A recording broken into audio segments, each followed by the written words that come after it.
para sa programang Baklitas, 'di ba? Para magkaroon kayo ng tsansang makuha ang 500 pesos sa premyo on air plus kung saswertihin kayo, additional 500 pesos online for a total of 1,000 pesos. Kaya nga naman wag na natin patagalin pa. Parang ang buhos ng ulan, mabilis. Mabilis mo nang i-shoot ang bola sa ating Pinoy Drop Ball. Eto na nga at maghihintay tayo kung saan siya lalapag, umaandar pa, lilipat pa nga ba? Hindi na. Ayan na. At nagstay na nga. Saan, Mare? Sa lucky card na 10 of Spade. Ulitin lang namin, ang lucky card para sa programang Baklitas ay 10 of Spade. Wala kayong mga pwedeng gawin. Ulitin ko lang ha, antayin nyo lang ang hudyat ni Kuya Chico mamayang gabi kung saan at kailan kayo pwedeng tumawag para makasali kahit makahula. Basta tandaan lang ninyo, ang lucky card ng programang Baklitas ay 10 of Spade. At dyan na po natatapos ang ating pangga Bingo Plus Panalo. Hatid yan sa atin ang Bingo Plus, Bingo sa Saya Plus sa Panalo.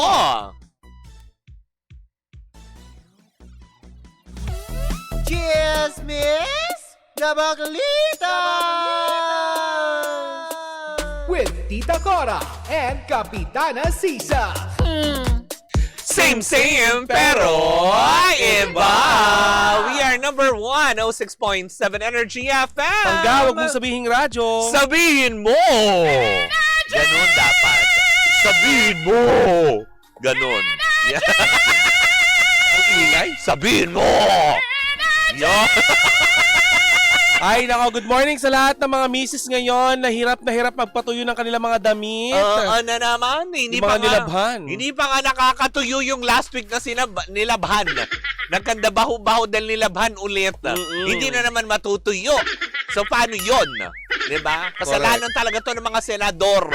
Yan. Hindi naman natin maisisisi sa kanila yung lagay ng panahon. Yung mangyayari after ng lagay ng panahon, yun yung pwede nating isisi sa mga korap sa government. Pero hindi sa lahat ng senador, ha? Kasalanan I just wanna talaga to correct ng that. miyaw-miyaw. Hindi lahat ng senador. Kasalanan din ng miyaw-miyaw. Sino? Ng pusa? Oo. Di ba sabi na pag pinaliguan mo daw yung pusa, babagyo? Malamang. Marami nagpaligo ng pusa. Diba? Oo. Sa mga sa mga ano ba tawag doon? Grooming center. Correct. Ng hayop. Pero eto, Mare, hindi lang ito basta good news. Good news ito, Mare. Ay, Anetchua. Oo, dahil bongga ang early Christmas gift na hatid ng kapamilya actor na si Donnie Pangilinan para sa mga 20 kariton vendors na naging contestant ng It's Showtime. Ay, wow. Matatandaan noong Miyerkules, Mare, September 24, kariton vendors na mga nagtitinda ng gulay at prutas at iba pang mga pagkain ang naging bisita nila para maglaro sa Laro Peak.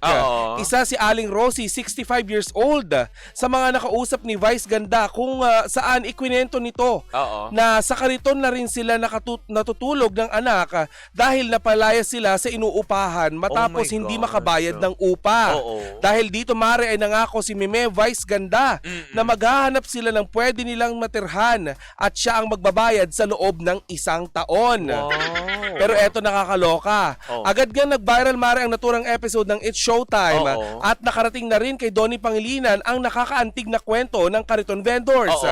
At nitong Huwebes, Mare, September 25. Kahapon. Yes, masayang ibinalita ni Vice Ganda ang blessing na nais ipaabot ng aktor sa 20 vendors. Kwento ng Unkabogable Star, Mare, agad raw siyang nakatanggap ng tawag mula kay Donnie Pangilinan matapos ang naturang episode. Tumawag talaga siya, sabi ni Meme Vice Ganda. At sinabi nga na yung 20 vendors ay bigyan ng tag 15,000 pesos na in total ay 300,000 pesos. Diba? Kahapon nga ay naganap na, Mare, ang pinakabongga na na pangyayari, which is inabot na ni Meme Vice Ganda yung tag 15,000 pesos doon sa mga dapat makatanggap nito. Uy, malaking tulong na yung 15,000 na yun, Correct. Sana yung mga ganyan din, naiisipan nyo din ibahagi sa kapwa. Correct. Alam mo ba, Mare, baka sa mga nakatanggap ng regalo yung sayat, agad nilang ipinaabot ang labis na pasasalamat kay Donnie Pangilinan. Alam mo, dami kong naririnig na magagandang bagay so tungkol ibig sabihin, dyan. dahil kahapon, dahil dyan sa nangyari, kahapon iniabot yung donasyon, ay hindi naman donasyon, tulong o regalo ni Donnie Pangilinan na dahil Doon nga sa mga syempre, vendors. dahil nga nakakaantig nga naman ang kwento ng bawat isa, ng bawat mga vendors, bawat kalahok doon, 'di ba? At sinisikap naman ng Showtime na mapunan 'yon sa pamamagitan ng mga ganitong klaseng palaro para kahit papaano maipaabot yung konting tulong. Oo. Parang ito ba yung kahapon din, yung panawagan ni Meme Vice na Sa mga advertisers. dinunok niya yung pride niya. Yes. Actually, Mare, yun yung sinabi niya, nakakahiya nga daw. Pero kung lahat bibigyan nila, hindi daw nila kakayanin dahil gipit na gipit din ang It's Showtime. Oo. Pero dahil sa paglunok ni Meme Vice, ganda ng kanyang pride, nakiusap siya sa mga advertisers at iba pang mga sponsors na baka naman pwede silang tulungan nito.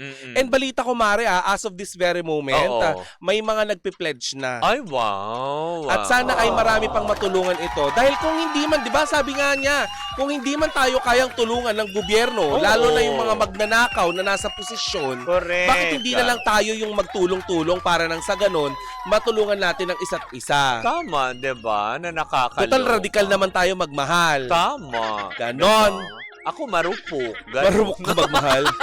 Hindi radikal, marupok, 'di ba? Na nakakaloka. Pero yun na nga, nakakatuwang isipin na sa ganitong klaseng pamamaraan na, 'di ba, nakakagawa tayo ng mga bagay na alam ko, kahit na ba alam naman natin pare-parehas na talagang dapang-dapa na tayo sa mga nangyayari sa kapaligiran, na gawa ng iilang mga pinuno ng bayan, hindi ba? Ulitin ko ng mga iilan. 'Di ba? Kasi hindi naman natin, gaya nga ng sinabi mo kanina, hindi natin pwedeng lahatin. Kasi marami dyan na gumagawa ng matino naman sa kanilang mga nasasakupan. May iilan. 'Di ba? Nasa mga ganitong klaseng programa tulad na lang ng Showtime, 'di ba? Nakakatuwang isipin na kahit paano yung pagiging generous tulad ni Donnie Pangilinan, pwede naman niyang, alam mo yun, hindi gawin yon. Pero dahil sa nakiisa sila sa rally last Sunday, 'di ba? Isa din siya, siguro naramdaman ni Donnie Pangilinan yung hirap at yung talagang Masakit daw sa galit. dibdib niya, Mare. Yung Galit mga, ng mga tao, 'di ba? Kung ano yung pinagsisigaw nila sa EDSA, 'di ba? Siguro doon na rin siya naantig. Kaya alam mo yun, baliwala. Actually, yung 300,000, bariyang-bariya naman talaga sa kinikita naman nila yon. But, ginawa ni Donnie Pangilinan yon out of generosity of his heart. Kaya nga naman to Donnie, papalakpakan natin. O yung mga yung mga influencer nagyayaman-yamanan sa sa face, Oo, sa digital. sa TikTok. 'Di ba? Ayan, baka gusto nyo din makatulong.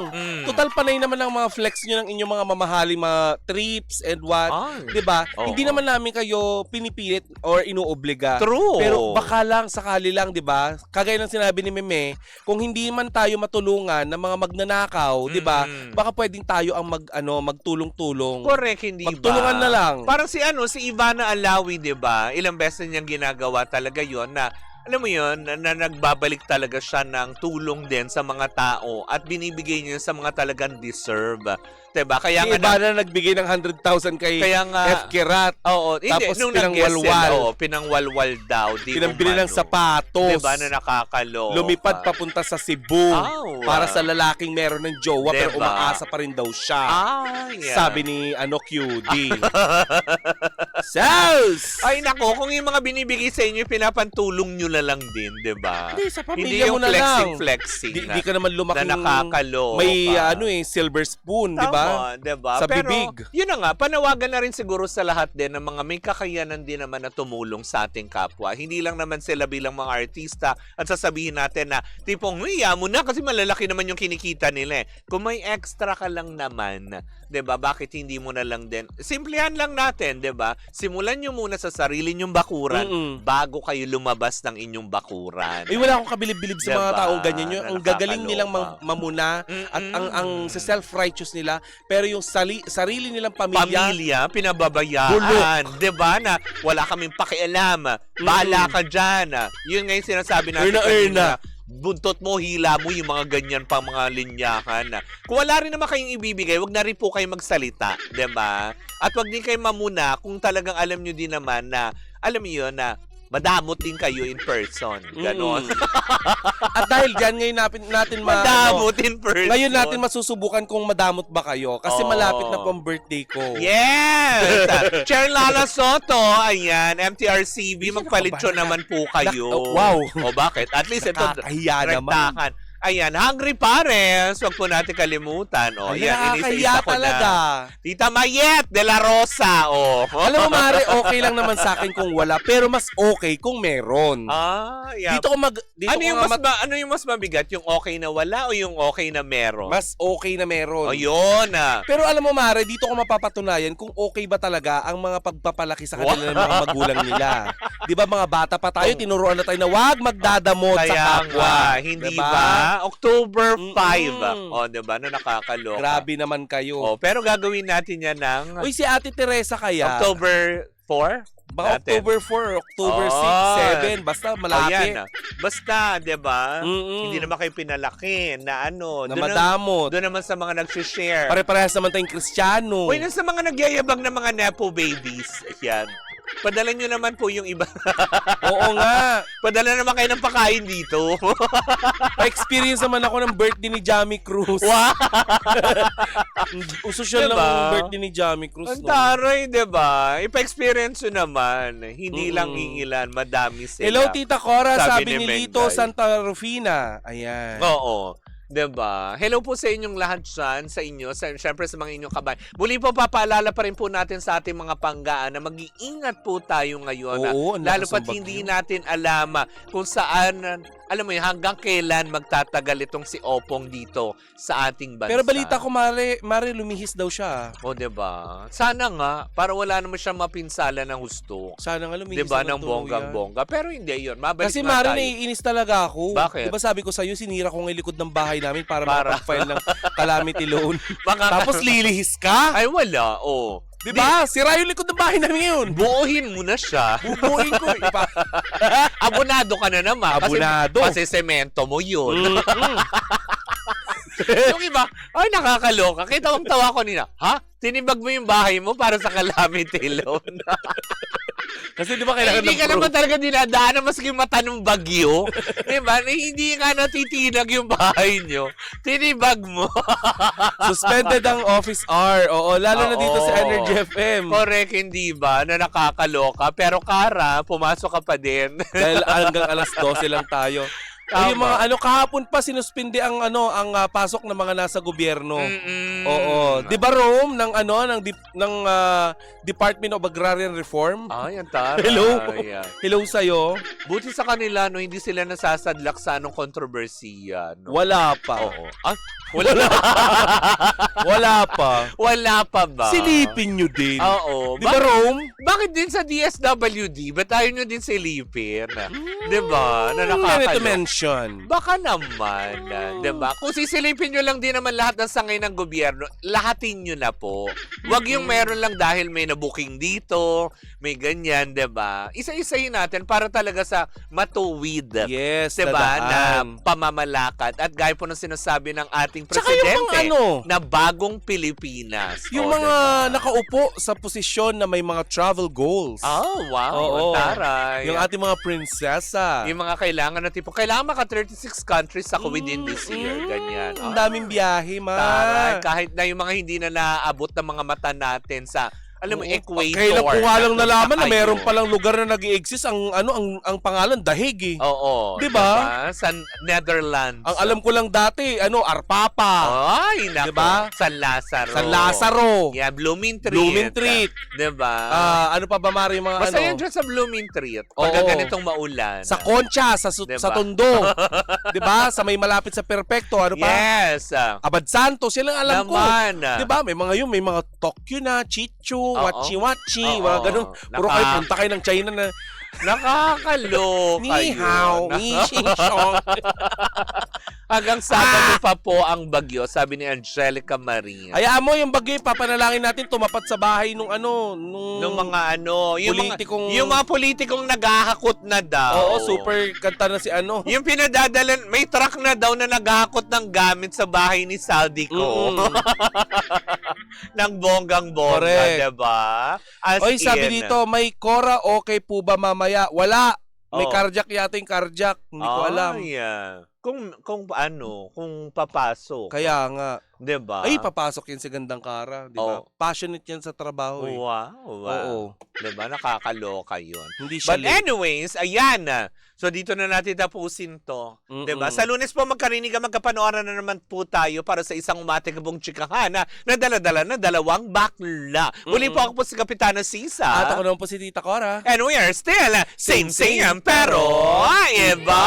Tuloy-tuloy pa rin po ang ating tuktugan. Syempre, dito po lamang yan sa number 106.7 Energy FM. Pagdawag mong sabihing radyo. Sabihin mo!